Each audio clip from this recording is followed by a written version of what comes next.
You know you're better than others at what you do. You have what it takes to be great. But are you the best? In this world of mediocrity, it seems easier than ever before to squash the competition. Instead, trivial rewards are everywhere, allowing talentless buffoons to achieve incredible success. No matter what these lucky idiots do, they gain recognition simply by participating, receiving participation awards.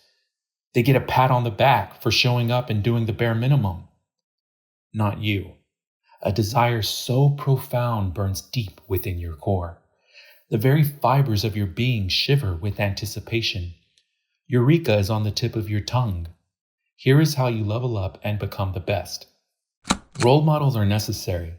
Literally. Think about it. The roadmap to earn superior success is available within the lived experiences of role models. Pick one or two or even 3 role models that do the same thing you do to a degree of excellence you want to achieve or surpass. When Ariana Grande debuted as a pop star in 2013, she expressed a deep desire to play Glinda in the Wicked play. Now, and since you're a Broadway girl, of course you must love Wicked. Yeah. Yeah, and I'm sure that you have dreamed of playing one of the 2 roles. Would you be Elphaba or Glinda? You'd be Glinda. For sure. In just 1 decade, she auditioned for the Universal Pictures production of Wicked. Throughout her career, Ariana has cited Audrey Hepburn as a role model. You're kind of channeling a little Audrey Hepburn in this journey.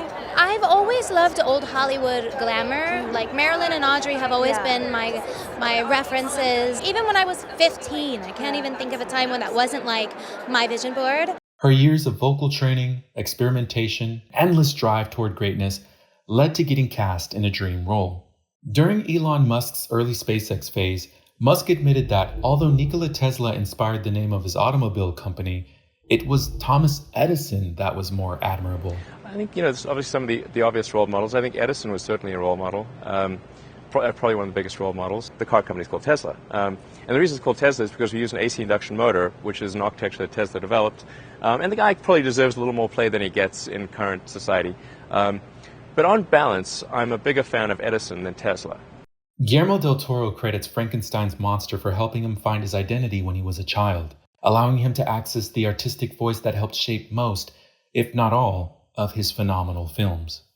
Then I came back home and I turned on the TV and there he was, Boris Karloff and Frankenstein. And I all of a sudden realized this is what my grandma talks when she talks about the Messiah. This is my Messiah. I understood Immaculate Conception, resurrection of the flesh, the stigmata, ecstasy. I saw all that and I said, this is my shepherd, this creature. This is me. I'm not of this world. I'm something weird. These are only a few examples of notable geniuses who found role models that provide formulas for becoming the best at the special thing they do. But that's just it.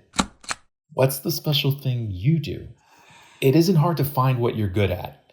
Natural talent is intrinsic to who you are, and it has a funny way of reminding you that you are gifted. Otherwise, you may lose sight of your passion. Maybe you've already experienced this sense of distraction before, yet there's an intense desire within you to create or perform, and it's there for a reason, because that's what you were put here to do. Societal pressure, family relationships, and cultural norms tend to push people away from their talents and into fields that promise financial security. That's a fine goal, and this is a decent pathway for most people, but not you. That's why you're here, healing your creative soul with words that undoubtedly unlock yet another door. All you have to do is be specific and define your passion out loud. If you have to second guess it, it isn't your passion. That means you need to figure out what you enjoy doing for hours on end. Whatever it is, I guarantee that's where you'll achieve extraordinary accolades.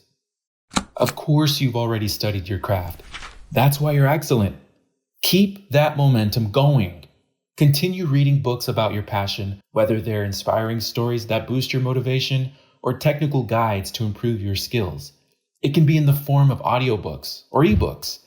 However, for optimal improvement, you must read physical books. While audiobooks allow you to learn passively as you complete other tasks, and ebooks give immediate access to content, neither can beat the power of physical books. The physical form is interactive in ways that exceed the experiences of other forms. The feeling and sound of flipping pages cannot be replaced. Whichever medium you choose, you will be homing in on your talent, drowning out the noise, which is the distracting allure of seemingly interesting hobbies that inevitably spread people's attention thin. When you hone your craft, you're focused like the masters. The probability of your success is in your favor. It's high. It's undeniably achievable. Why then do you have one iota of doubt whispering in your ear? That voice is not yours. It's an amalgamation of all the naysayers, doubters, and bucket crabs who've planted this self-defeating propaganda into your mind. You can probably even name a few of these haters off the top of your head. But don't worry.